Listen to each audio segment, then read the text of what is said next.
ketika manusia itu melanggar perintah Tuhannya, maka yang terlibat di situ adalah jasmani dan rohaninya. Maka kedua-duanya harus kemudian mendapatkan imbalan dari pekerjaan yang dia lakukan. Contoh misalnya, ada orang yang melakukan persinahan. Yang dikatakan zina adalah melakukan hubungan seks di luar nikah. Nah, yang melakukan seks di luar nikah itu adalah jasmani, kelaminnya.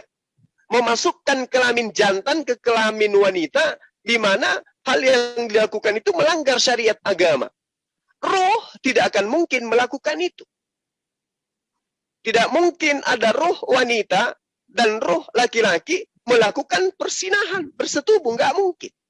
Yang ada adalah keinginan syahwat itu dituangkan kemudian di dalam bentuk biologis, di mana fisik laki-laki melakukan persenggamahan dengan wanita, sehingga dikatakan persinahan. Upahnya kemudian neraka kalau dia tidak bertaubat. Jadi adalah hal yang lucu, pelakunya jasmani dan rohani, yang disiksa hanya rohani. Adalah hal yang lucu dan tidak adil dan tidak mencerminkan ajaran kasih kalau yang berjalan ke gereja untuk beribadah adalah jasad, tetapi yang masuk ke surga cuma roh. Itu yang bilang siapa, Bang? Nah, sekarang begini, Pak. Kalau di dalam Al-Quran kan sudah jelas, manusia itu akan dimasukkan ke dalam jannah. Saya potong dulu. Ya. Sebenarnya sama. Ya. Kita tuh dibangkitkan nanti, jasmaninya yang ikut bangkit gitu loh. Bukannya hanya roh. Kalau roh memang nggak bisa mati. Roh. Oke, Pak. Baik. Jadi kalau yang disiksa itu, ya itu tubuh itu yang bangkit itu, jasmaninya juga. Oke, berarti yang masuk ke surga versi Kristen jasadnya juga, Pak? Iya. Bagus. Artinya Bapak berbeda dengan mayoritas teman-teman Kristen yang lain. Mereka mengatakan bahwa di dalam surga mereka hidup laksana malaikat, tidak ada lagi makan, tidak ada minum, tidak ada kawin-mawin. Nah, itu benar. Nanti ini saya jelasin dulu nih. Saya jelasin dulu. Oke, Pak. Nah, sekarang begini. Sebelum Bapak menjelaskan, saya ingin mengurai sedikit. Jadi begini, manusia itu memiliki jasad, memiliki lambung, Pak. Memiliki lambung. Kalau manusia dicipta, kemudian dia memiliki lambung, memiliki mulut, memiliki semua yang menjadi kodrat dia sebagai manusia, kemudian masuk ke dalam surga, tapi di sana ternyata tidak difungsikan, itu penyiksaan, Pak. Itu penyiksaan. Itu adalah kesengsaraan. Manusia diciptakan dengan adanya kelamin, tapi ternyata di surga tidak digunakan. Itu penyiksaan, itu bukan surga namanya. Ya, di itu sini yang saya pahami. Kita bedanya di sini, Pak. Jadi, ya, jadi kita nih ya, yang dibangkitkan itu, jadi bukan tubuh seperti sekarang, tubuh kemuliaan. Jadi tubuh itu udah dimuliakan lagi, bukannya yang tubuh yang berdosa seperti sekarang, yang bisa sakit, yang bisa mati, yang bisa apa lagi ya, yang bisa lapar, yang bisa haus. Jadi udah bukan seperti itu lagi. Jadi yang dibangkitkan itu kita dikenakan tubuh kemuliaan, ya. Dan kawin tidak diperlukan lagi, ya. Makan tidak diperlukan lagi karena tubuhnya udah berupa tubuh kemuliaan. Hidup seperti malaikat itu kita setuju, saya juga setuju, bukannya saya beda dengan orang yang lain, bukan. Jadi yang dibangkitkan itu adalah tubuh yang sudah dimuliakan. Jadi seperti orang yang suci, orang yang tidak berdosa, orang yang tidak eh, punya keinginan seks lagi. Jadi jangan berharap, jangan berpikir bahwa seks itu adalah kenikmatan yang menyiksa kalau kita tidak berhubungan seks. Di sorga itu lebih indah. Di sorga itu lebih mulia daripada sekedar seks, daripada sekedar minum, makan, ya. Jadi di sorga itu memang udah penuh dengan sukacita, penuh dengan apa ya? Jadi kita tuh melihat Allah itu mempunyai kekaguman sehingga kita banyak sekali penyembahan-penyembahan, pujian-pujian yang kita laksanakan karena kita melihat bahwa sorga itu begitu indah, ya, dan seks itu tidak seberapa, minum tidak seberapa, makan tidak seberapa, rekreasi tidak seberapa dibandingkan pada waktu kita hidup di sorga. Jadi seperti itu Bang. Ini saya 5 menit lagi nih ya. Saya mau berangkat nih, udah jam 11. Silakan Bang, terakhir Bang. Baik, makasih Pak. Kalau di dalam Islam, ya, manusia dengan tubuh kemuliaannya itu kembali di dalam surga, bukan berubah kodrat. Tapi yang dimaksud dalam Islam tubuh kemuliaan itu adalah tubuh yang suci dari dosa. Orang yang masuk ke surga itu adalah betul-betul mulia. Tidak ada dosanya dia. Nah, sementara kalau tubuh kemuliaan di dalam pemahaman Kristen, saya belum menemukan tubuh kemuliaan itu apa maksudnya. Nah, lalu kemudian ketika Bapak, ya saudara saya menerangkan di surga tidak ada lagi makan minum dan seterusnya. Sayang sekali itu bentrokan dengan ajaran Yesus, Pak. Lukas 12 nomor 37, Lukas 13 nomor 29, Lukas 22 nomor 30, Matius 8 nomor 11, Matius 25 nomor 10, Yohanes 6 nomor 27 sampai seterusnya. Itu Yesus sedang menerangkan dengan penekanan yang sangat valid, Pak. Orang akan datang dari timur dan barat, dari utara dan selatan, dan mereka akan duduk makan di dalam kerajaan Allah. Bahwa aku akan makan minum semeja dengan kamu di dalam kerajaanku, dan kamu duduk di atas tahta untuk menghakimi 12 suku Israel. Aku berkata kepadamu, banyak orang akan datang dari timur barat, duduk makan bersama dengan Abraham, Ishak, Yakub di dalam kerajaan Tuhan.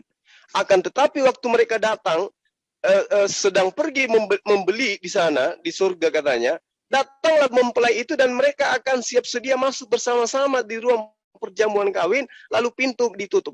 Jadi surga itu, jannah itu tidak melepaskan kodrat manusia sebagai manusia. Tetap aja kodratnya sambil menikmati segala kenikmatan. Tentang seks itu adalah satu hal yang paling yang terkecil dari berbagai macam kenikmatan. Itu betul. Itu betul.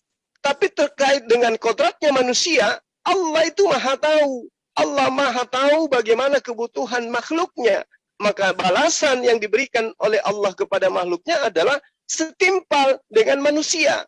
Jadi kalau manusia kemudian diberikan sesuatu yang tidak sesuai dengan kodratnya, itu bukan kenikmatan, itu siksaan.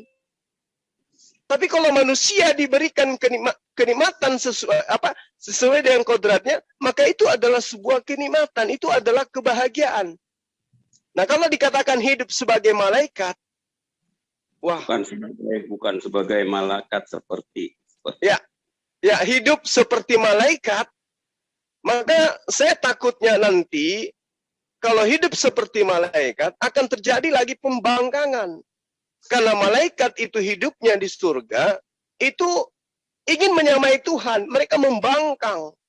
Tapi kalau manusia di dalam Islam, begitu mereka masuk ke dalam surga, mereka diberikan kemuliaan berupa kenikmatan dan kebahagiaan. Mereka hidup laksana di bumi, rukun bersama keluarga, bertetangga, dengan kebahagiaan dijanjikan oleh Allah yang tidak bisa digambarkan dengan pikiran kita manusia. Nah, satu lagi Pak, terakhir dari saya, di dalam pengajaran Yesus kepada murid-muridnya, kepada muridnya Bani Israel, dia katakan barang siapa yang meninggalkan istrinya, anaknya, istrinya, kemudian hartanya, orang tuanya, saudara-saudaranya demi namaku, maka mereka akan mendapatkan 100 kali lipat ya nanti di surga. Berarti kalau meninggalkan istri demi Yesus akan mendapatkan 100 kali lipat. Itu diajarkan di dalam kitabnya Bapak. Tapi kalau di dalam lembaga kitab Indonesia memang dihapuskan kata istri di situ. Dihapuskan. Tapi kalau versi lama, lalu kemudian versi original teksnya atau versi KJP-nya Pak, istri di situ akan dikembalikan 100 kali lipat. Artinya di surga nanti ya pengikut Yesus akan mendapatkan istri 100 kali lipat dari yang ditinggalkan ketika dia di dunia. Nah, ini terakhir dari saya. Mudah-mudahan apa yang kita sampaikan pada hari ini bisa menjadi edukasi bagi Islam dan juga teman-teman Kristen masing-masing mengimani agamanya sesuai dengan kepercayaan masing-masing. Tidak sedang kita menghujat satu sama lain. Demikian Pak, terima kasih. Terima kasih ya, saya mau berangkat dulu ya. Baik Pak, hati-hati Pak, sehat selalu. Ya. Terima kasih. Ya. Terima kasih Pak Edward. Tapi ada Pak Adi nih kayaknya Bang Zuma. Coba di apa dulu. Selamat siang Pak Adi. Pak Dokter Adi.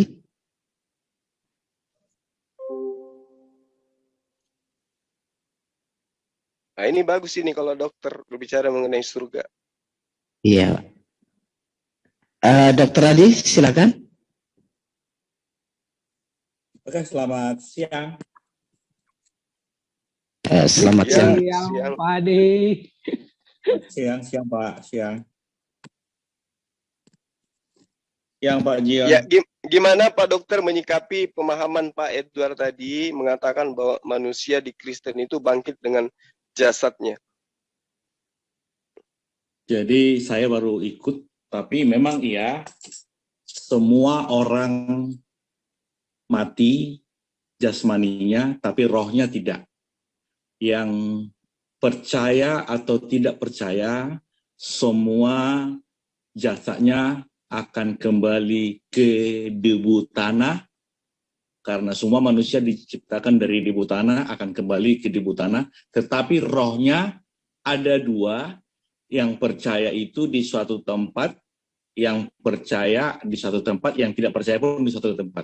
Dan semua orang yang percaya itu akan bangkit mendapat tubuh kemuliaan dan terangkat ke sorga. Jadi semua yang percaya itu namanya tertulis di kitab kehidupan. Yang tidak percaya tidak terdaftar di kitab kehidupan. Tertulis di Wahyu 20, 11, 15. Jadi semua yang mati akan terangkat, semua yang mati, yang percaya akan tertulis namanya di kitab kehidupan. Yang mati itu dagingnya, tapi rohnya tidak.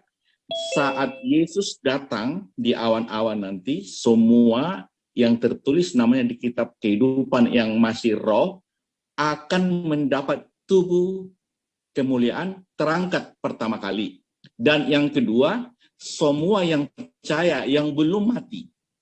Sekarang, andaikan Yesus datang, semua yang percaya, yang tertulis namanya di kitab kehidupan, dia pun akan terangkat setelah roh-roh yang percaya itu duluan mendapat tubuh kebangkitan.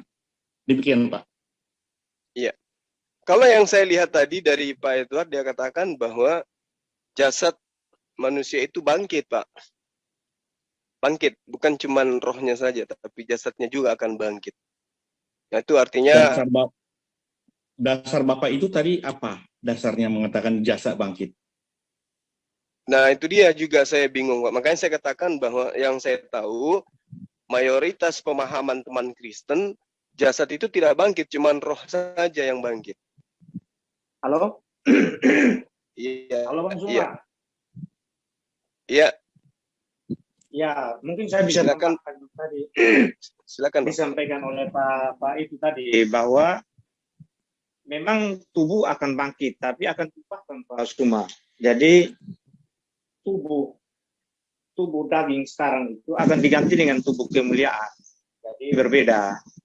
Kebangkitan tubuh akan ada. Tubuh kemuliaan itu yang mana itu Bang maksudnya? Ya, kita tidak tahu bentuknya, tapi di Alkitab kan bilang bahwa yang darah dan daging tidak akan mendapat bagian di dalam kerajaan surga. Nah, kita tanam biji jagung yang tumbuh jagung. Contohnya seperti itu. Iya. Baik. Itu saja. Silakan lanjut dengan Pak yang sekarang ini. Sorry ya Pak. Iya, makasih Bang. Jadi kalau misalnya dipahami tubuh, misalnya nih, orang yang masuk ke neraka misalnya, akibat daripada perbuatan jasadnya di muka bumi. Misalnya dia merampok, membunuh orang. Kan tangannya sendiri yang melakukan itu. Berarti tangan itulah yang akan bertanggung jawab, bukan tangan lain. Dan digantikan tubuh lain. Nah, makanya di dalam Al-Quran itu ketika orang-orang jahiliyah bertanya kepada Rasulullah Muhammad SAW, apakah tubuh yang sudah hancur kayak begini itu bisa kembali dihidupkan kembali? Dijawab oleh Allah, ya, wa daraba lana mathalahu wa nahtiya halqa. Apakah mereka tidak mengakui, tidak mengetahui kalau Allah mampu kemudian menciptakan manusia dari tidak ada menjadi ada, maka tentulah mudah bagi Tuhan untuk membangkitkan yang sudah ada menjadi ada. Tulang belulang yang sudah hancur kayak begitu itu bisa kembali dihidupkan oleh Tuhan. Itu adalah hal yang sangat mudah bagi Tuhan.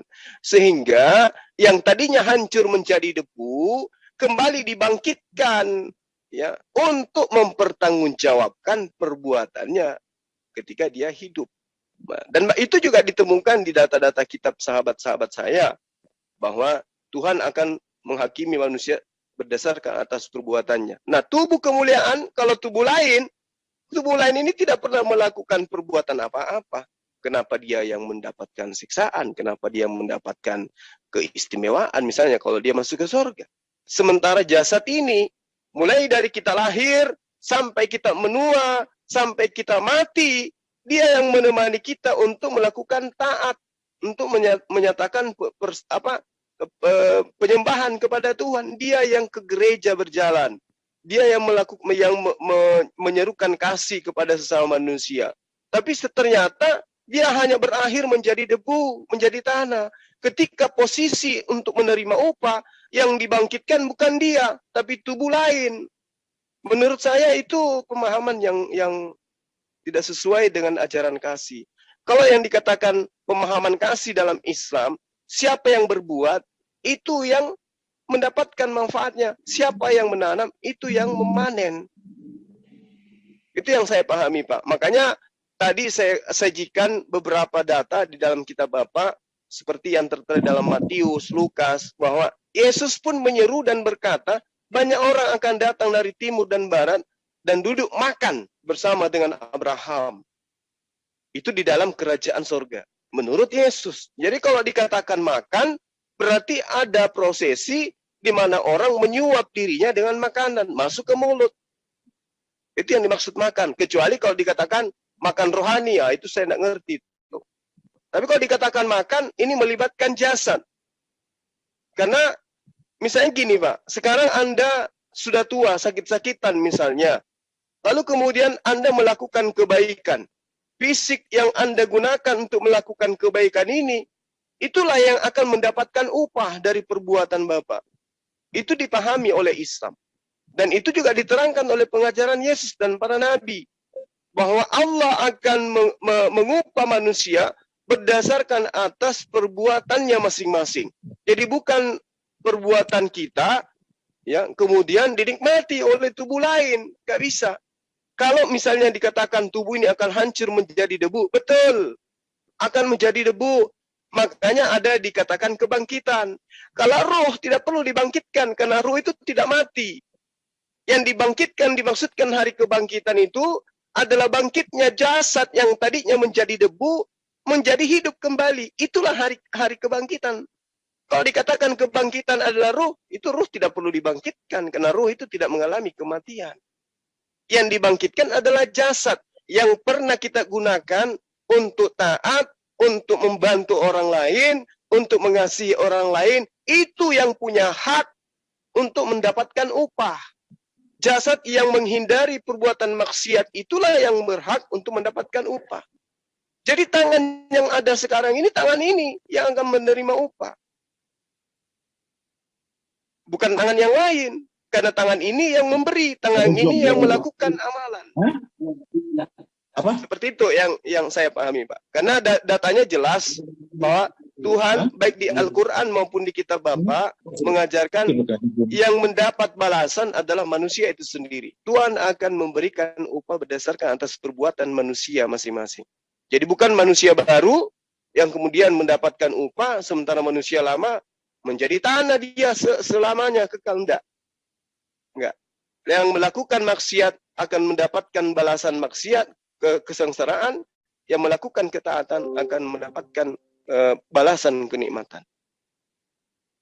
Makanya di Islam itu diajarkan membersihkan jasad. Ada ajaran membersihkan jasad, maka dikenal wudhu, dikenal mandi junub, dikenal hal-hal najis, hal-hal yang mengharamkan dan seterusnya. Karena jasad inilah yang akan memperoleh balasan dari Allah, apa entah itu neraka atau surga. Seperti itu.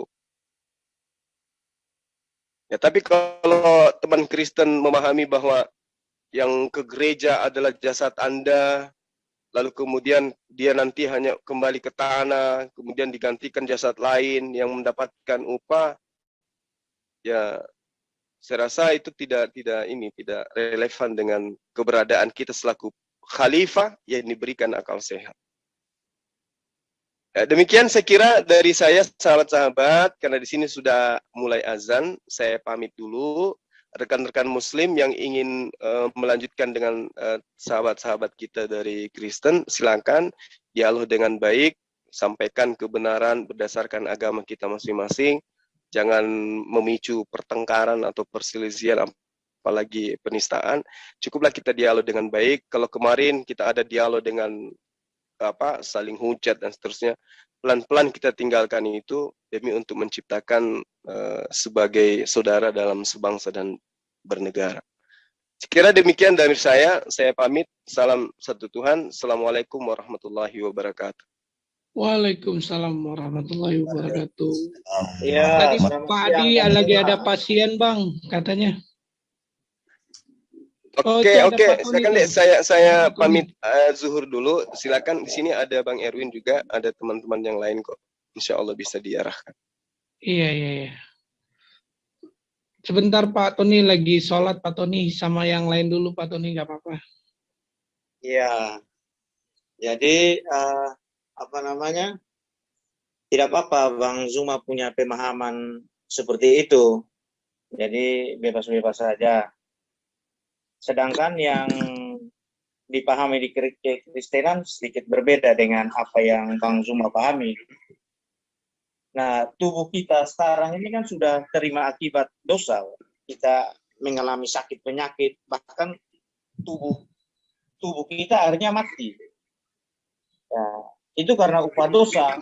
Jadi kita sudah menerima penghukuman akibat tubuh kita. Ya, seperti itu. Jadi saat kebangkitan, saat raptur, tubuh kita ini akan diubahkan. Ya, tubuh kita ini akan diubahkan. Dan kita akan dihakimi. Jadi diberi tubuh kemuliaan. Karena tubuh kita ini kan materinya dari bumi. Ya. Jadi apa yang materi dari bumi tidak akan mendapat bagian dalam kerajaan surga. Darah dan daging tidak akan mendapat bagian dalam kerajaan surga. Jadi baik secara wujud maupun secara keinginan jasmani. Keinginan daging jelas, hawa nafsu. Itu tidak akan ada bagian di dalam kerajaan surga. Diberi tuntunan gitu. Jadi kan sebentar, yang noise tolong dihapus, di mute. Silakan Kang Budak Angon. Noise Monitor kan? Kang Budak Angon. Noise kan nih? Enggak. Mas Jo yang noise punya Kang Budak Angon bagus. Sedikit ya Kang ya untuk menimpali dan mungkin gini Kang. Halo. Ya, Oh ya, saya hanya menambah saja atau mungkin ini Kang ya untuk ya kita berbagi aja lah. Mungkin saya memandangnya begini. Kita ini kan hidup di dunia ini tentunya harus ada balasan terhadap ketaatan. Saya percayalah orang Kristen ajaran juga kan nggak boleh mabuk, nggak boleh judi, nggak boleh zina gitu kan, nggak boleh menginginin perempuan lain selain istrinya gitu kan. Nah semua itu kan ditahan semua ini Kang. Kita telah menahan diri kita, akal budi kita ditumpahkan untuk itu gitu kan. Ya ada minuman kita nahan, oh saya nggak boleh mabuk, ini tidak dibenarkan dan Tuhan saya melarangkan seperti itu mungkin kan. Ada dompet depan mata kita tidak, ya kan ada makanan minuman yang mungkin bisa dikatakan bisa kita makan, tapi oh ini makanan orang lain, nggak boleh saya makan. Ini istri orang lain. Saya yakin demikian. Nah saya merasakan atau kita harus berpikir bahwa itu harus ada balasan Kang. Bapak-bapak, itu ada balasan dari siapa? Dari Tuhan kita atas ketaatan kita itu gitu. Ya, nah balasan itu tentunya gitu kan. Seperti saya tidak maksud apa, tapi sangat saya setuju dengan pernyataan sahabat saya tadi Pak Juma. Ya semua itu harus ada balasan. Siapa lagi kalau pada akhirnya hati kita atau rasa kita yang merasa itu gitu kan. Tapi minimal kita di samping butuh manifestasi. Badan harus hadir di sana. Tubuh kan ada tubuh kemuliaan minimal tubuh itu harus ada.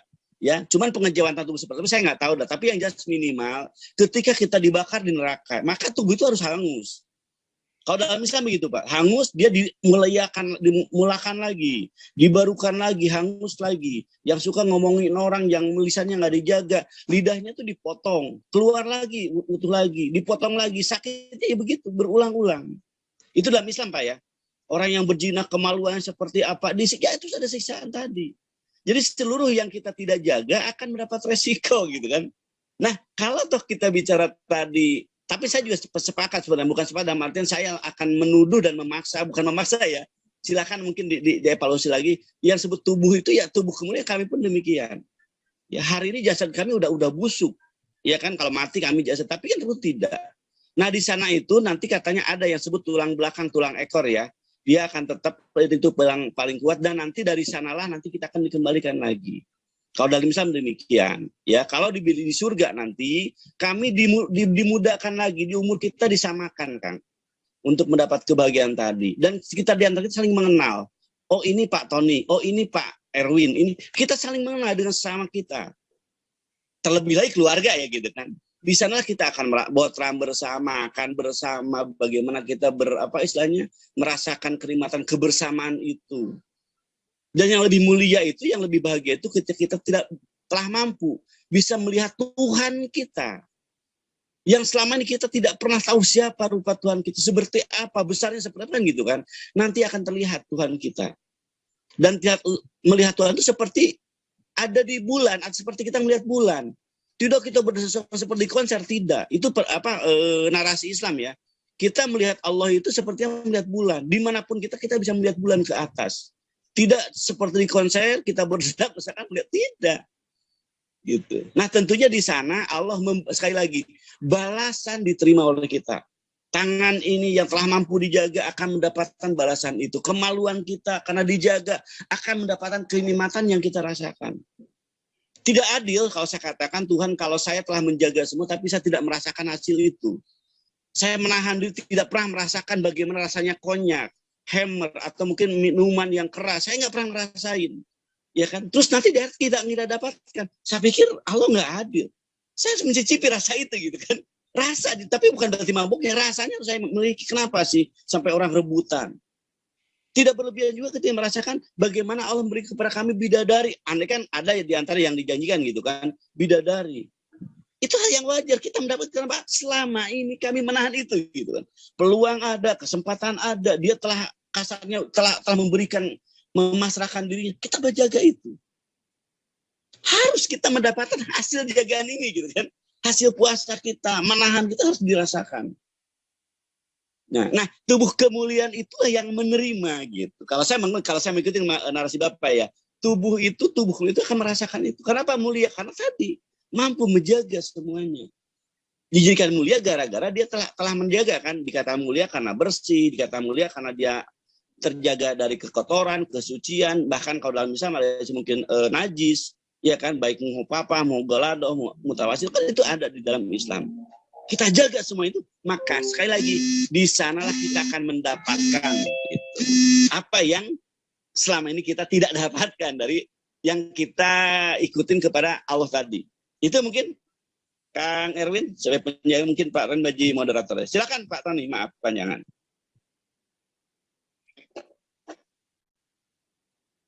Benar. Halo? Ya, tidak apa-apa, Pak. Kita ya memang beda lah, kita beda. Jadi kita ceritakan saja apa masing-masing yang kita yakini, toh. Jadi di posisi Bapak seperti itu, ya tidak apa-apa. Nah, begitu. Jadi posisi iman kami seperti itu, bahwa ya, tubuh fisik ini bahkan sekarang saja kita sudah mengalami ya, sakit, penyakit, penderitaan fisik. Ya, ini semua akibat dosa. Begitu. Nah, jadi saat kebangkitan itu kita akan diubahkan, Pak. Jadi ya bagaimana orang yang mati bayi, apa nanti dia jadi tetap bayi di sana? Nah, itu beberapa pertanyaan yang kita renungkan. Siapa yang mau jadi pengasuh bayi di sana, Pak? Iya. Jadi boleh saya jawab itu. Iya, silakan lanjut. Mungkin seperti itu. Jadi apa namanya? Sedangkan di sana kita baru bertemu dengan Allah. Nah, satu hal yang ingin saya sampaikan bahwa surga itu di dalam kekristenan ada dua tahap, ya Pak. Bukan ada dua tahap, tapi ada beberapa tahap. Tingkatan setelah halo? Tingkatan ya Pak ya maksudnya. Apa tahap apa tingkatan? Beda tingkatan. Kalau tingkatan tadi yang sudah dijelaskan oleh Pak siapa itu tentang atmosfer kita antara terus ruang angkasa. Yang ketiga adalah surga. Jadi surga tingkat itu jadi ya surga. Begitu. Dan Taman Eden itu berbeda dengan Taman Firdaus. Taman Eden ya di bumi. Iya. Jadi berbeda antara terminologi Taman Eden dan Taman Firdaus. Menurut kami ya. Iya. Kalau Mantap lah itu Pak Tony. Menurut teman-teman mau anggap sama, tapi di posisi kami seperti yang tadi Pak Martin ya. Nah, tadi Pak Martin jelaskan itu seperti itu. Nah, sedangkan surga di dalam kekristenan ada beberapa ini. Jadi nanti misalnya setelah hari ya mungkin bagi teman muslim dianggap hari kiamat ya, tapi bagi kami akan ada masa retur, akan ada kerajaan 1000 tahun. Nah, kerajaan 1000 tahun itu Yerusalem turun ke bumi. Jadi Yerusalem itu tidak bumi akan diubahkan. Jadi itu kerajaan 1000 tahun, kerajaan surga. Yesus sebagai Mesias akan memerintah sebagai raja di seluruh bumi selama 1000 tahun. Nah, setelah itu baru masuk di dalam kerajaan kekekalan. Surga kekal. Jadi kita punya cerita Pak Tony, nama Allah kemana? Ya. Kenapa dihilangkan nama Allah di sini? Nama Allah di mana, Pak? Bagi Kristen kan tidak ada itu. Tidak ada apa namanya? Bapak mau bertanya dari mana? Saya tidak paham Pak maksudnya. Iya, maksudnya tidak ada disebut nama Allah Subhanahu wa taala di situ. Di mana? Di cerita Bapak ini semua, cerita ini ono.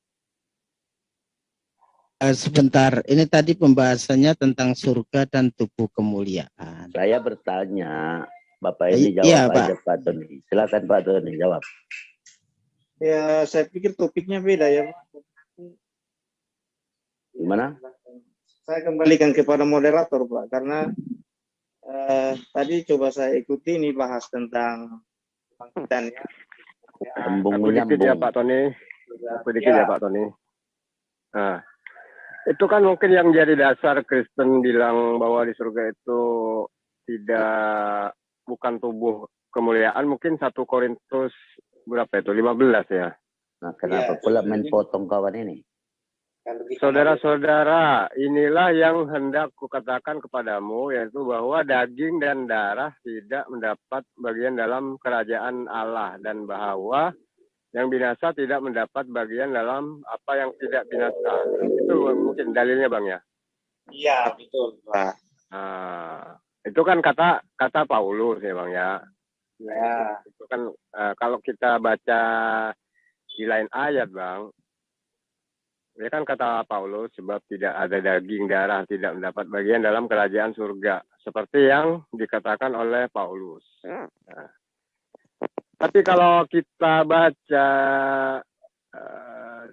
bentar, ini nih, Lukas ya, dan aku menentukan hak-hak kerajaan bagi kamu, sama seperti Bapakku. Allahku menentukannya bagiku. Lalu di ayat 30-nya bahwa kamu akan makan dan minum semeja dengan aku di dalam kerajaanku, dan kamu akan duduk atas tahta untuk menghakimi ke-12 suku Israel.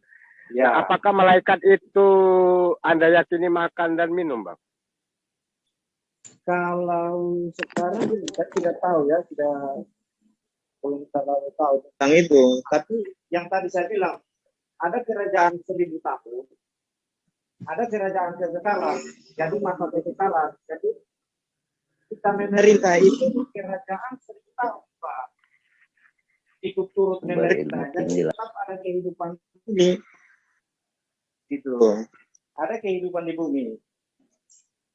Jadi kita turut memerintah di situ. Gitu. Jadi tapi intinya,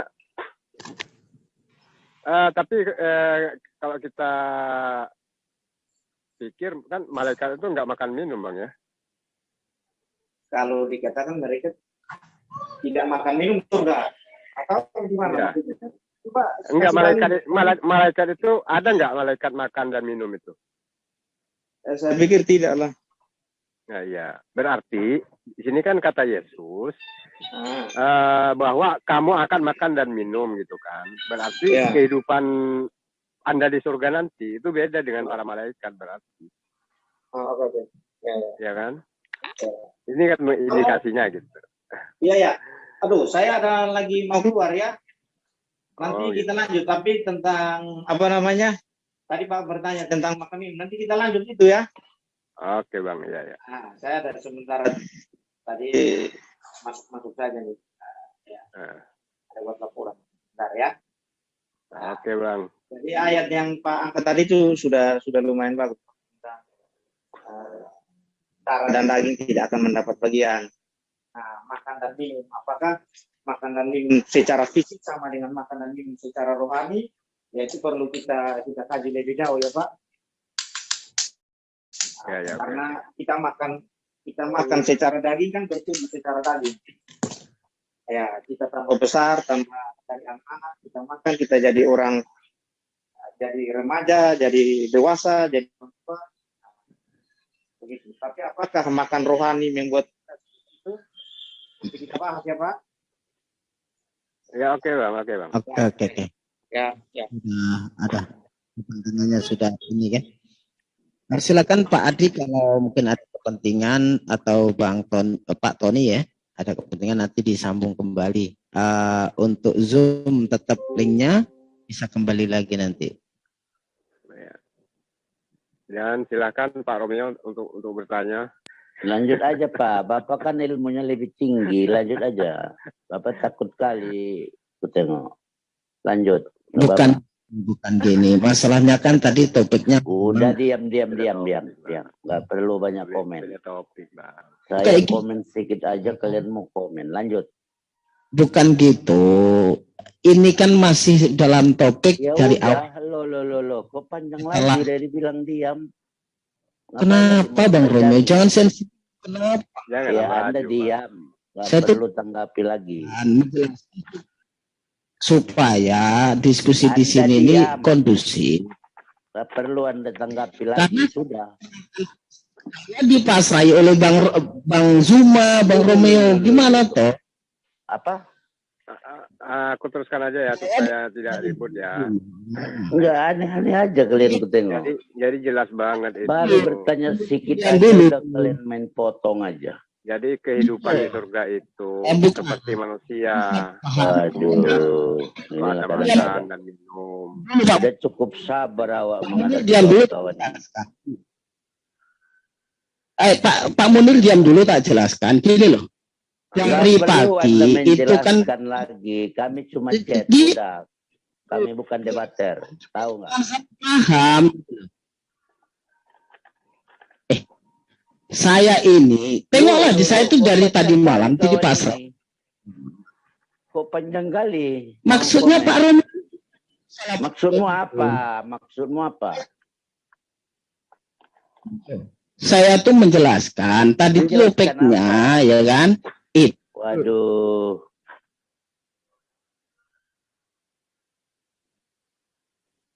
Jadi kok salah paham kayak gini, maksudnya gimana ini nih?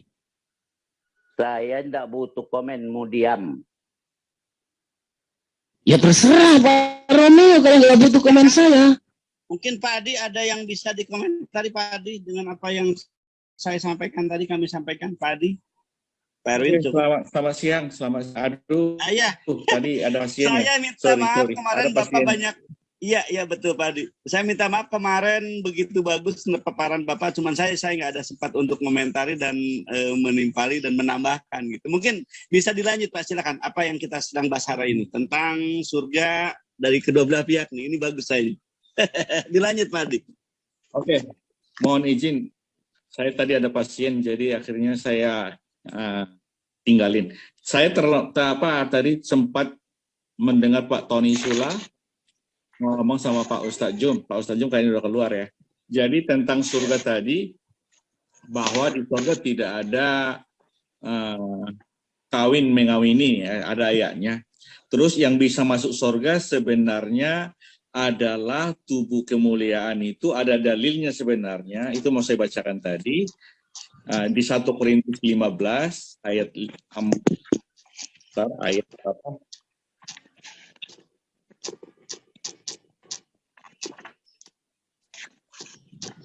Ayat 51 mulai. 1 Korintus 15 ayat 51 saya bacakan. Sesungguhnya aku menyatakan suatu rahasia, kita tidak akan mati semuanya, tetapi kita semuanya akan diubah dalam setiap mata pada waktu bunyi nafiri yang terakhir. Sebab nafiri akan berbunyi dan orang-orang mati akan dibangkitkan dalam keadaan yang tidak dapat binasa, dan kita semua akan diubah. Karena yang dapat binasa ini harus mengenakan yang tidak dapat binasa, dan yang dapat mati ini harus mengenakan yang tidak dapat mati. Dan sesudah yang dapat binasa ini mengenakan yang tidak dapat binasa, dan yang dapat mati ini mengenakan yang tidak dapat mati, maka akan genaplah firman Tuhan yang tertulis, maut telah ditelan dalam kemenangan. Artinya, seperti yang saya katakan, orang yang mati, semua orang mati, jasadnya dikebumikan atau dikubur kembali ke tanah. Tetapi rohnya tidak. Yang percaya atau tidak percaya, rohnya tidak bisa mati. Bedanya, yang percaya, rohnya itu tertulis di kitab kehidupan. Yang tidak percaya tidak tertulis. Dan semua orang yang percaya, yang masih hidup, Makanya dikatakan satu rahasia tadi bahwa kita semua tidak mati semua. 1 Korintus 15 ayat 51 yang mengatakan, sesungguhnya aku menyatakan kepadamu suatu rahasia, kita tidak akan mati semuanya. Jadi saat ini yang percaya masih hidup, ketika napiri berbunyi, ketika Yesus datang turun di awan-awan, kan masih hidup ini, masih hidup, masih memiliki tubuh. Tapi tubuh yang sekarang ini akan diubahkan juga seketika menjadi tubuh kemuliaan. Tetapi yang mati duluan, yang sudah dikebumikan, rohnya itu memiliki tubuh kemuliaan duluan, mereka duluan terangkat, setelah itu yang masih hidup yang terangkat. Demikian, Pak.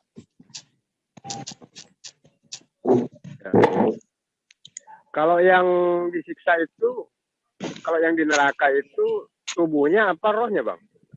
Itu kan tadi yang di surga. Nah, sekarang kalau yang di neraka itu gimana, Bang? Kira-kira, Bang? Yang neraka yang jelas rohnya itulah yang akan disiksa. Rohnya itu yang disiksa karena dia tidak akan memiliki tubuh kemuliaan. Karena dagingnya tadi udah kembali ke tanah kan. Rohnya itu memiliki anggota tubuh nggak, seperti tangan, kepala, terus mulut misalkan? Baik, saya bacakan dalilnya ya. Ya, okay. Di Wahyu 20 ayat 11 sampai 15. Lalu aku melihat suatu tahta putih yang besar dan dia yang duduk di atasnya, apanya lenyaplah bumi dan langit dan tidak ditemukan lagi tempatnya. Dan aku melihat orang-orang mati besar berdiri di depan itu. Lalu dibuka semua kitab dan dibuka juga sebuah kitab lain, kitab Tuhan.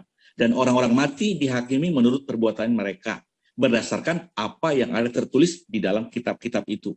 Maka laut menyerahkan orang-orang mati yang ada di dalamnya, dan maut dan kerajaan maut menyerahkan orang-orang mati yang ada di dalamnya. Dan mereka dihakimi masing-masing menurut perbuatannya. Lalu maut dan kerajaan maut itu dilemparkan ke dalam lautan api.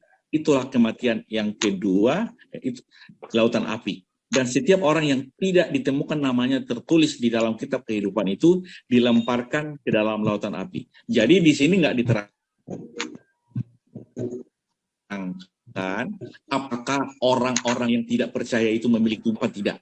Tetapi yang jelas, yang percaya akan diubahkan. Orang percaya yang sudah mati, rohnya bangkit, memiliki tubuh kemuliaan. Orang-orang yang masih hidup, contoh sekarang ini, andaikan Nabi datang sekarang, Yesus datang di awan-awan, otomatis tubuh saya yang sekarang ini diubahkan juga. Tetapi tentang pertanyaan Bapak tadi, apakah orang-orang mati yang dikuburkan itu roh memiliki tubuh? Saya tidak bisa menjawab karena nggak tertulis di sini. Karena saya tidak bisa menambah dan mengurangi. Demikian Pak. Ya kalau gini Bang, kalau misalkan yang di neraka itu ada matanya, ada mulutnya, ada hidungnya, tentu yang di surga juga ada dong Bang, mungkin ya Bang ya. Karena nggak mungkin beda-beda dong. Nah, yang ke surga nanti rohnya aja, terus yang ke neraka nanti sama tubuhnya, kan nggak gitu Bang. Kan kata Yesus, pada hari kebangkitan, itu memang tidak ada kawin-mawin, karena dan Yesus mengatakan hari kebangkitan itu tidak hanya surga, hari kebangkitan itu kan banyak, ada dua ya kan, ada di neraka, ya ada di surga. Tentu kalau dalam segi komposisi rohnya, bentuk tubuhnya itu sama, ya kan gitu. Itu kalau misalkan di surga nggak memiliki roh, ya di neraka juga nggak memiliki roh gitu, ya kan? Nah kalau kita baca di kata Yesus, ya kan, maka jika matamu yang kanan menyesatkan engkau, jungkillah dan buanglah, karena lebih baik bagimu jika satu dari anggota tubuhmu itu binasa daripada tubuhmu dengan utuh dicampakkan ke dalam neraka. Artinya di situ di neraka itu ada juga Bang matanya itu yang dicungkil gitu maksudnya, ya, yang di neraka. Gitu.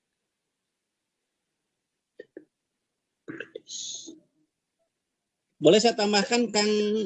Ya, lanjut. Ya. Ya, sedikit ya. Bapak, Ada mungkin saya potongan. Al-Quran dalam studi kami ya. Dalam Yasin surat mana Pak? Nah ini surat 81 Pak. Surat 36 Yasin 81 dalam Quran kami Pak ya. Disebutkan, dan bukanlah Allah yang menciptai dan bumi mampu menciptakan kembali yang serupa itu. Maksudnya ketika jasad itu udah hancur Pak ya. Benar, dan dia maha pencipta, maha mengetahui.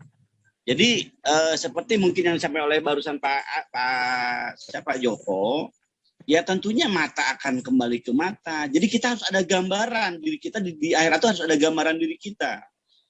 Ya, yang tentunya sebagai manifestasi dari keberadaan kita dulu di dunia ini kan gitu ya. Kalau saya memegangnya demikian, mungkin saya berlebihan, tapi saya hanya ini pendapat pribadi aja Pak. Ya maka mulut ada, hidung ada, segala macam ada. Cuman bedanya nanti seperti saya bilang tadi, kalau untuk keabadian, karena tubuh kita ada abadi di dalamnya gitu kan, maka kita tidak tua dan tidak muda. Maka ada pertanyaan juga, bagaimana bayi? Ya otomatis kalau Islam ada anak kita yang meninggal dunia sebelum dewasa itu dijadikan celengan gitu. Mereka ini oleh Allah ditakdirkan akan menjadi teman kita di surga. Kenapa? Karena mereka belum terkena dengan dosa, kan begitu dalam Islam. Dan itu kebanggaan. Maka kita nggak boleh menangisi ketika, bukan masih dalam artian salah ya mensikapi ketika ada bayi kita yang meninggal. Dalam Islam itu bagus. Kenapa? Itu celengan. Nah, sekali lagi celengan saya dimanain bahwa dia akan kembali kepada seusia seperti kita nanti. Walaupun usia kita sama, seusia, tapi kita mengenal. Ini bapak saya, oh ini ibu saya. Kalau kebetulan kita sama-sama di surga ya. Seperti itu Pak. Jadi balasan yang Allah berikan, sekali lagi saya katakan, balasan yang diterima oleh kita di akhirat atau di surga itu tentunya gitu kan sebagai bentuk kesabaran kita, ketelatenan kita, penahanan diri terhadap apa yang Allah berikan, kita harus mendapatkan di sana. Betul, hakikatnya rasa yang dirasakan itu kan, nikmat bicara rasa, panas bicara rasa, tapi minimal harus ada manifestasi badan ini gitu kan, untuk perwujudan diri atau gambar itu harus gitu. Jadi apa itu yang bisa saya sampaikan Pak? Mungkin Pak Adi bisa, semoga sih ya bisa memahami kami, dan di sana ada kata-kata yang sama seperti Bapak bilang tadi, cuman mungkin kalau kami lebih kecenderungannya betul abadi, dia tidak mati lagi. Bahkan hadis mengatakan pas ada masuk kita suatu pintu lah ya, di sana ada domba dipotong. Maka dikatakan ini adalah umur kamu. Maka sampai sekarang setelah kamu matiin, kamu nggak dimatikan lagi gitu kan. Jadi umur kita udah di sebagai bentuk manifestasi juga itu. Ya ada sesuatu biri-biri atau mungkin kalau nggak salah domba ya kalau nggak salah dipotong, dan dia katakan inilah umur kamu. Jadi kalau selain kamu nggak mati lagi, maka abadan bisa dimanain gitu. Kenikmatan abadi dan siksa pun abadi gitu. Kecuali orang Islam insya Allah siksanya oleh Allah akan direbus, diberikan hukuman dulu sebagai bentuk hukuman ya atas kekeliruan dan ketidaktepatan dia, dan dia nantinya akan dikembalikan kepada surga. Dan di dalam surga juga, maaf ini saya tambahan, bertingkat-tingkat Pak. Ya, di surga bertingkat-tingkat, di neraka bertingkat-tingkat. Ya, mungkin tentunya kita bisa memahami maklumin kalau para nabi, orang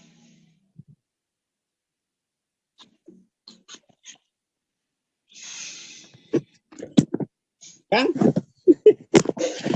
Halo. Ya. Oh, saya barusan ke ini apa? Maaf ya, sedikit lagi. Di surga bertingkat-tingkat, dan tentunya kita harus yakin bahwa Yesus alaihissalam, Ibrahim, Isa, Musa, mereka harus tempat yang sangat tinggi karena mereka dinobatkan sebagai manusia pilihan. Ya, di bawahnya mungkin ada orang-orang wali-wali, kami katakan ya, orang-orang soleh di antara kami yang hidup di masa zaman masing-masing.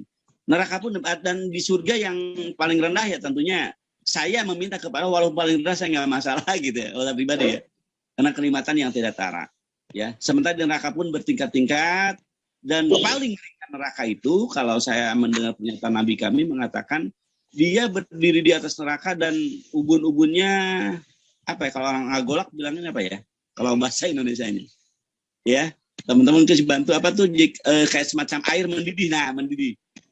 Jadi kita hidup duduk di neraka itu, neraka paling ringan, ya Dan ini paling ringan, ternyata kita ada di atas neraka dan kepala kita, ubun-ubun kita mendidih. Itu kata Rasulullah. Maka saya katakan kita hari ini meminta kepada Allah untuk dihindarkan dari itu. Naudzubillah min dzalik. Dan saya harapkan kita semua termasuk orang yang terselamatkan dari itu. Makasih Pak Ade. Sebentar yang lain dilanjutkan silahkan.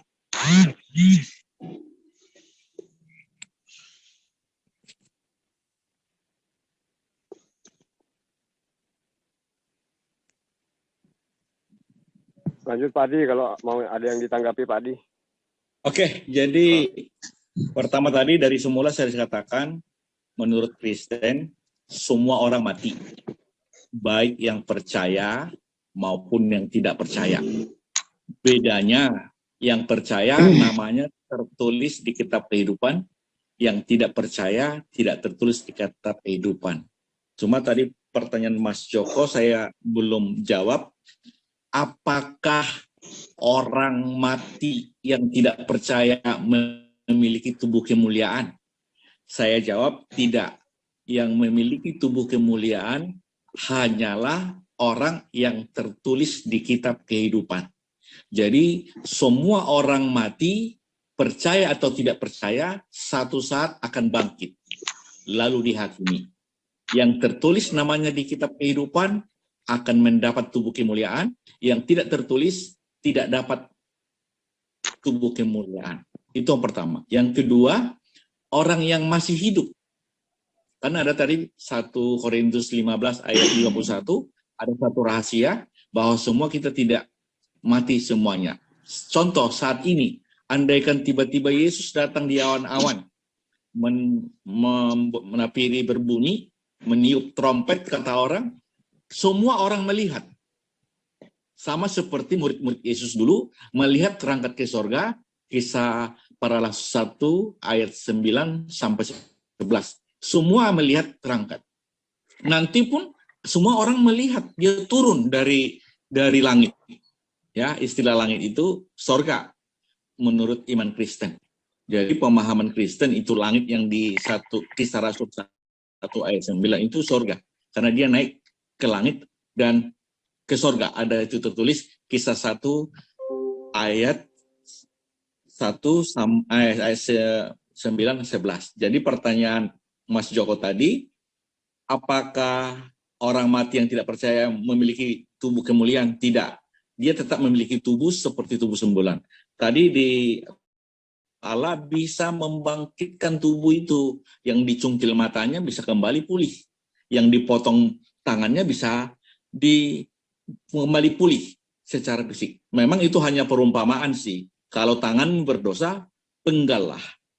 Kalau matamu berdosa, cungkillah. Itu artinya bukan harafiah.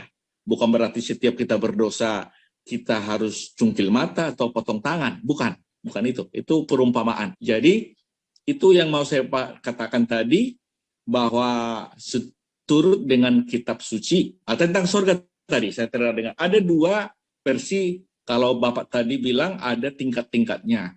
Jadi saya mengimani sesuai yang tertulis, ada dua tempat sorga. Satu, tempatnya Bapa di sorga. Kedua, Firdaus, tempat orang-orang yang percaya yang belum memiliki tubuh kemuliaan. Siapakah yang tidak memiliki tubuh kemuliaan tetap di sorga? Elia, Henok terangkat ke sorga. Abraham terangkat ke sorga. Bahkan nabi-nabi itu sudah terangkat di sorga, tetapi sorganya masih di Firdaus, belum tempat sorga, tempat Bapa yang di sorga berada. Jadi setiap orang yang telah tertulis namanya di kitab kehidupan, dia meninggal, rohnya itu berkumpul di Firdaus Allah. Satu saat ketika Yesus turun dari surga di awan-awan, mereka duluan akan mendapat tubuh kemuliaan. Setelah mereka terangkat ke surga, maka orang-orang yang masih di bumi ini, yang namanya telah terdaftar di kitab kehidupan, mereka juga akan terangkat. Selebihnya, semua yang tidak tertulis namanya di kitab kehidupan itu akan disiksa kekal selama-lamanya, dicampakkan ke lautan api. Demikian, Pak. Kalau ada yang mau nanggapi. Kalau boleh saya dulu, kalau nggak ada. Tadi kan yang aku baca itu di Matius atau Markus ya. Ntar ya, saya cari dulu. Markus Di Matius ya. Karena maka jika matamu yang kanan menyesatkan engkau, cungkilah dan buanglah itu. Karena lebih baik bagimu jika satu dari anggota tubuhmu binasa daripada tubuhmu dengan utuh dicampakkan ke neraka, ya kan? Ingat ini dicampakkan ke neraka ya. Berarti yang Anda yakini kan bahwa kalau di neraka nggak apa-apa, itu memang ada matanya normal seperti di dunia. Oke, sekarang kita ke ayat yang mirip-mirip nih ya, ke Markus 9 ayat 47. Dan jika matamu menyesatkan engkau, cungkilah, karena lebih baik engkau masuk ke dalam kerajaan Allah. Ya kan, kerajaan. Kalau tadi neraka, sekarang masuk ke dalam kerajaan Allah dengan bermata satu. Itu lebih baik, kata Yesus, daripada dengan bermata dua. Artinya Yesus meyakini bahwa di surga pun itu sama seperti di neraka tadi, yaitu bermata juga kan gitu. Gitu. Dicampakkan ke dalam dimasukkan ke dalam surga. Nah, kalau ini lagi ya, Matius ya. Dan janganlah kamu takut kepada mereka yang dapat membunuh tubuh, tapi yang tidak berkuasa membunuh jiwa. Takutlah terutama kepada Dia, Allah, dalam kurung Allah, yang berkuasa membinasakan baik jiwa maupun tubuh. Nah, artinya di akhirat itu, kata Yesus ini, kita akan dilengkapi dengan jiwa dan tubuh. Maksudnya, itu kalau ada bantahan silakan, kalau ada yang lain mungkin. Lanjut. Boleh saya jawab, Pak? Iya, silakan. Oke, baik, Pak. Jadi Markus 9 ayat 43, dan jika tanganmu menyesatkan engkau, penggallah. Oke. 47. 43 juga ada, 43. Dan jika tanganmu menyesatkan engkau, penggallah. Karena lebih baik engkau masuk ke dalam hidup dengan tangan kudung daripada dengan utuh kedua tanganmu dibuang ke dalam neraka, ke dalam api yang tak terpadamkan.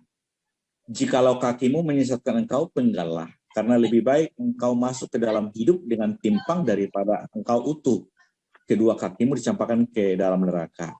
Dan jika matamu menyesatkan engkau, cungkillah. Karena lebih baik engkau masuk ke dalam kerajaan Allah dengan mata satu daripada dengan bermata dua dicampakkan ke dalam neraka. Ini kan pengajaran Yesus dalam bentuk perumpamaan. Jadi bukan berarti mata kita berdosa dicungkil. Bukan berarti kalau tangan kita berdosa dipenggal, kaki kita berdosa dipenggal. Bukan. Itu bukan hurufiah. Tetapi memang tadi sudah dibilang semua yang mati itu akan dihakimi, dibangkitkan dulu. Bedanya yang percaya, tertulis namanya di kitab kehidupan, mendapat tubuh kemuliaan.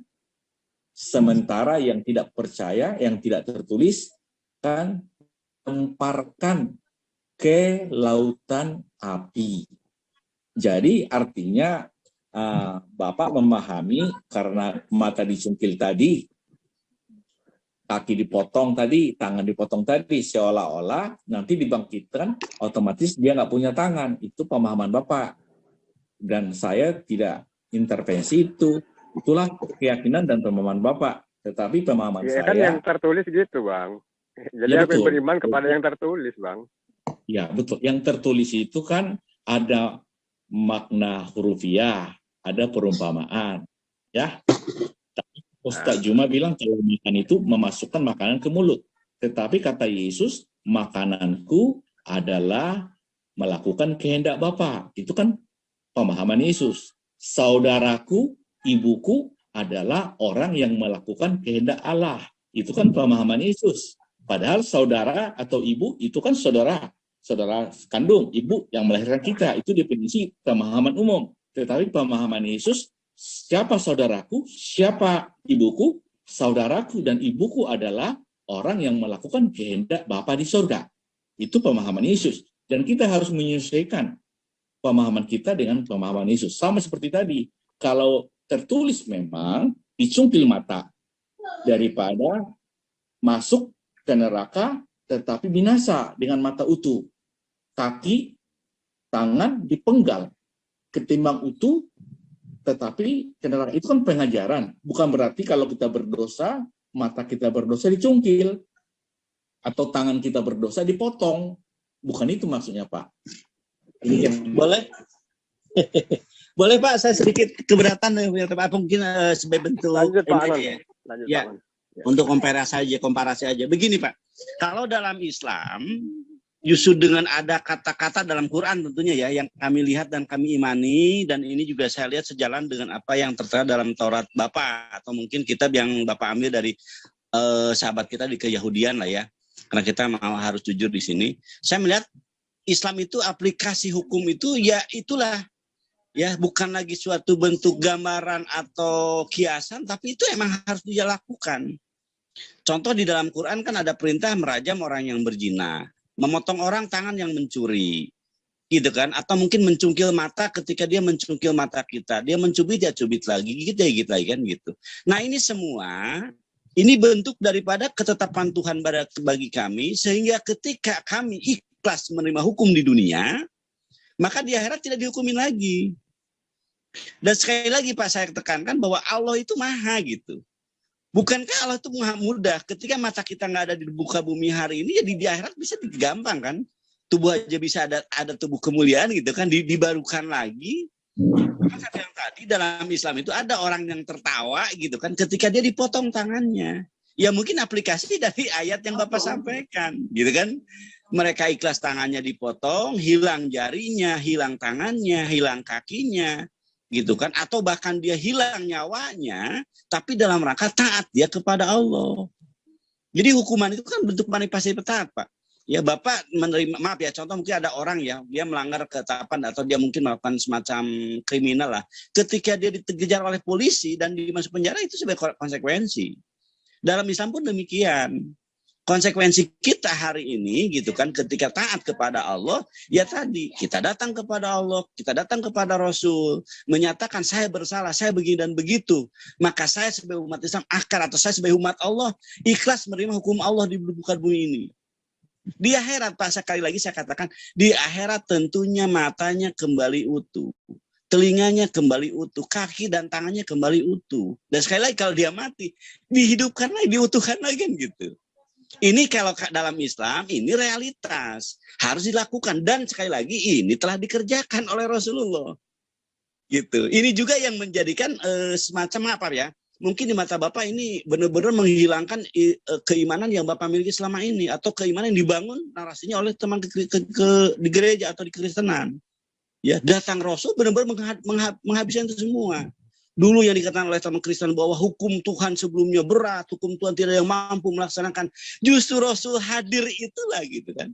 Membuktikan bahwa Allah tidak tidur, Allah menggunakan lagi seorang manusia nama Muhammad ini untuk dibukakan, diberikan pemahaman bahwa kerajaan Tuhan datang di muka bumi, dilaksanakannya semua ketetapan Tuhan. Gitu. Itu Pak, maaf agak kemana-mana, tapi semoga ini akan menguatkan narasi yang saya bangun. Makasih Pak, silakan. Pak ini dilanjut Pak Yanto. Kok Pak Joko dilanjut, Pak Adi, maaf. Oke, lanjut Pak Adi.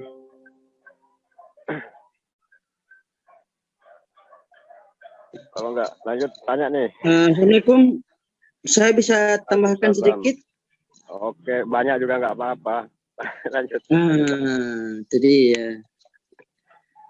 Tadi Pak siapa yang dari Kristen itu mengatakan kalau Gan Eden itu adanya di dunia ya, terkait dengan Gan Eden. Benar enggak? Gimana Pak Adi? Halo? Pak Adinya mana ini? Ada enggak? Kalau saya nggak salah dengar ya, tadi saya menyimak tadi terkait dengan Gan Eden, ya katanya Gan Eden itu di dunia ya, katanya kata narasi dari beliau sih gitu, ya kan? Nah, ini kita mencoba mengkaji yang namanya surga menurut pemahaman kebahasaan, gitu, tanpa ada doktrin ya. Kita full murni kajian bahasa gitu. Biar jangan dicap sebagai umat terjemahan. Gitu, ya kan?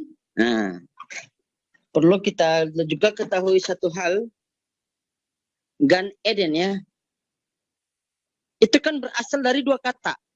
Secara kebahasaan kan, Gan Eden, dua kata. Gan artinya taman. Nah, Eden, ini artinya apa sih Eden ini? Nah, makanan ringan apa sih? Gitu kan. Gitu. Nah, mungkin di sini saya bakal menunjukkan sesuatu ya biar kita juga sama-sama belajar gitu kan. Bukan saya menggurui, mohon maaf ya teman-teman guru para ustadz ya. Bukan maksud menggurui, enggak. Emang Anda ini gurunda saya, Bang. Enggak apa-apa, Bang. Luar biasa. Kita ini banyak belajar dari Anda ini. Lanjut. Nanti kita lihat di sini. Juga kita nanti di sini agak dia bakal terkoneksi langsung dengan Al-Quran itu sendiri, gitu kan? Nah, kita bentar dulu saya fotokan dulu literasinya di sini terkait dengan surga, ya, surga atau sorga, surga. Oke, sip. Bentar ya. Nanti saya bentar. Mungkin nanti bentar saya bakal open cam. Nah, kalau saya kayak gini, insya Allah kelihatan ya. Share screen kamera kayak gini, insya Allah kelihatan ya. Share screen sebentar kalau saya share screen kamera ya. Bentar. Nah, kalau saya share screen kayak gini kelihatan ya. Kelihatan kan? Cuma agak dekat aja mungkin. Agak dekat. Oke, nanti kalau saya giniin, insya Allah kelihatan ya Kang Angon ya, sama teman-teman yang lain ya. Iya, kelihatan. Siap, bisa. Oke, sip. Bola kavot, Mitsuyan, nahon. Nah, kita perlu mengetahui apa sih kata surga.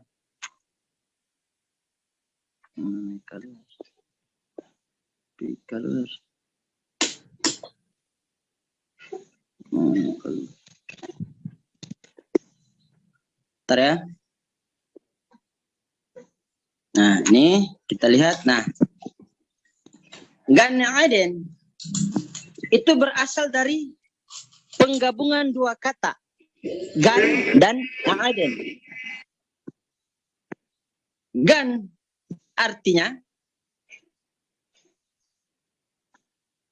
nah, Gan itu dalam bentuk singularnya. Artinya apa? Garden, taman. Ganim artinya dalam bentuk pluralnya, taman-taman. Sampai sini bisa diikuti? Jelas? Oke, jelas Bang. Jelas ya, sampai sini ya. Nah, lanjut. Sekarang kita ke Eden. Eden ini sebetulnya apa sih? Ini bro, lu mau ini maksudnya mau nyampaikan apa? Eden ini sebetulnya apa gitu kan? Entar.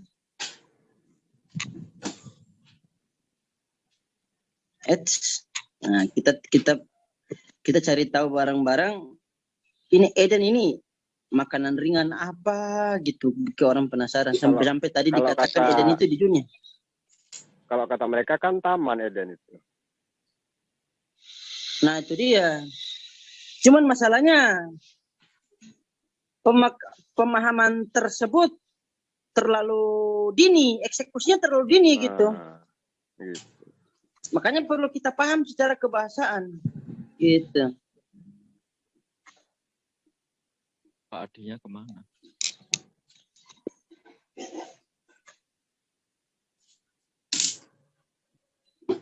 Nah, perhatikan dari sini.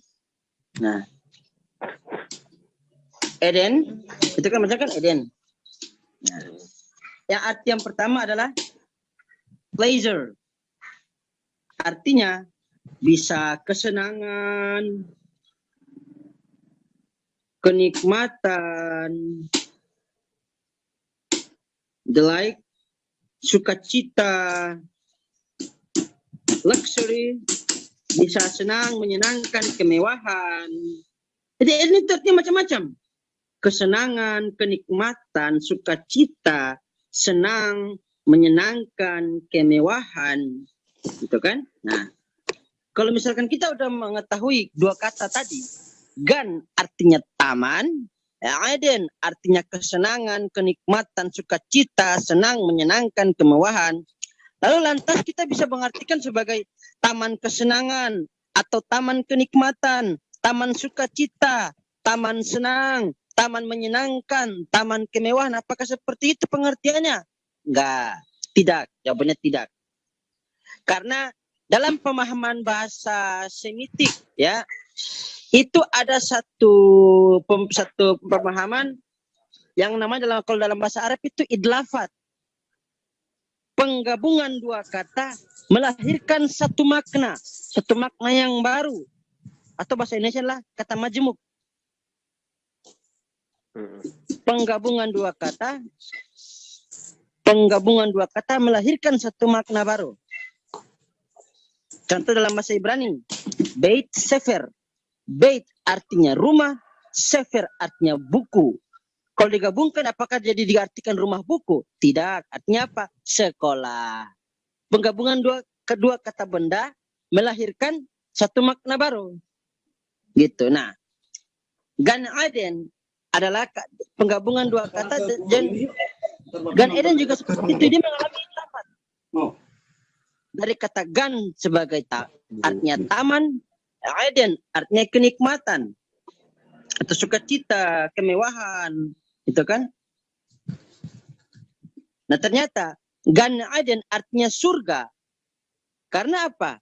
Karena hal tersebut dalam bahasa Ibrani itu ada namanya semikhut atau dalam bahasa Arabnya idlafat. Penggabungan dua kata benda melahirkan satu makna baru. Dan juga secara pemahaman Hebrew Tanakh, Leshon HaKodesh atau bahasa Ibrani dari Tanakh itu sendiri memahami Eden adalah nama daerah, nama tempat di mana terletaknya surga. Name of the region in which lies the paradise. Jadi Gan Eden secara kebahasaan bisa diartikan sebagai surga.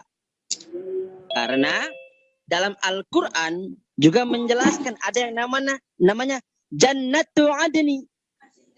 Jannatu Adni. Jannah, Gan, Adni, Eden. Ya kan? Benar nggak? Nah, mungkin kita saya kasih contoh ayat biar sekalipun secara pemahaman kebahasaan, tapi bisa kita cross check secara yang terkutip dalam kitab suci, gitu kan? Nah, kita lihat.